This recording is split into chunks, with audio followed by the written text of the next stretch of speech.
The 1921 census contains the details of 38 million individuals. It takes 1.6 kilometres of shelving to store all the census books here at Titchfield.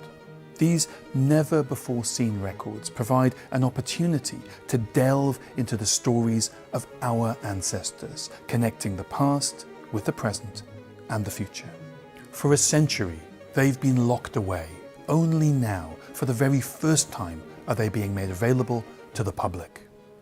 Find My Past has undertaken the mammoth task of digitising every last one of these records. Together, they build a picture of life in 1921, preserving the nation's history for us and for future generations. It's taken a team of specialists years to digitise the census, and this is how they did it. In order to conserve and digitize the 1921 census, majority of the process is manual. So we have the conservation team are reviewing every single volume, schedule by schedule, and they assess each volume. During that assessment, they may repair tears, they'll flatten creases, and they will identify mold. It's quite hard to identify the mould in the first place sometimes. It can be very brightly coloured, yellow and pink and black and all the colours of the rainbow. And it can also affect the structure of the paper as well, so it's a lot more delicate to handle. I like the sort of nitty-gritty, I like to get my hands dirty essentially, and there's a lot of opportunity to do that in this job.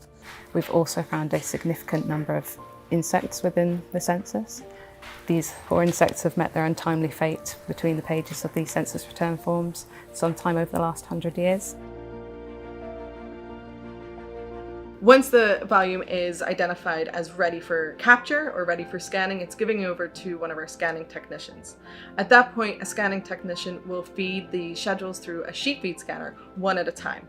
Within the sheet feed scanner, it actually captures an image on both sides through an arrangement of internal mirrors. If there's any part of the volume that has been identified by the conservation team as being too fragile for a machine like that, that is captured with an overhead camera. So all of these different manual processes are in place to maintain the integrity of the original historical documents. It's been an amazing experience working on this project and working with a team of people that are so passionate about history. Almost all of them have got some kind of a background in heritage, history, libraries and archives, as well as conservation. We have been incredibly fortunate to be able to see these documents firsthand and be the first people to actually see them. It's actually only the second time that we have access to the original household schedules. And this is the original form that your ancestor wrote on. So you can see your ancestor's signature and see their handwriting. It provides a kind of a micro-history of that individual family. It tells a story with just one document. The 1921 census also represents communities of immigrants. We have same-sex couples, and you have disabled ex-servicemen. We've come across a number of found objects, so things like pressed flowers, coins, pencils.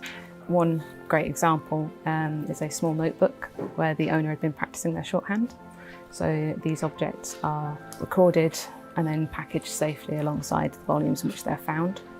To execute a digitization project of this size is a massive effort. It's taken us 3 years to conserve, digitize, and transcribe these records. I'm just really excited for it to be shared with the world and to be able to openly talk about this with friends and family. The census records uncover a wealth of information about life in 1921. Information that could change how you see your ancestors, or even how you see yourself. To find out, visit Find My Past. Where will your past take you?